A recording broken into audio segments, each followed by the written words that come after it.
કાકા હા ગણપતિ વિસર્જન માં ગયેલા? હા મને તો બહુ મને પેલું બહુ ગમી ગયું. શું?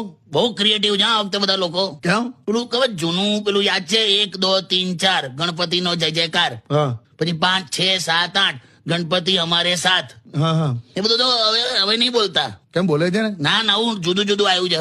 એમ શું આવ્યું? તપેલીમાં શીરો ગણપતિ બાપ્પા હીરો એવું.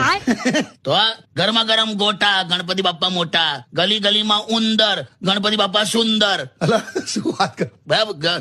એક તો મને બહુ ગમી ગયું, શું? ચાઇના હોય કે કોરિયા ગણપતિ બાપ્પા મોર્યા. અલા આવું તો હોય પણ છે આવું બોલે બધા. કેમ? પછી કે સેવ જલેબી ના ફાફડા ગણપતિ બાપ્પા આપડા. બધા પ્રાસદ બેસાડે. તે તો એવું ને, પંખો ફરે ઉપર ગણપતિ બાપ્પા સુપર. નોકિયા હોય કે Samsung Ganpati Bappa handsome. Twinkle twinkle little star Ganpati Bappa superstar. એ તો છે જ વળી. 1 guard 2 guard Ganpati Bappa bodyguard. મજા આવી ગઈ.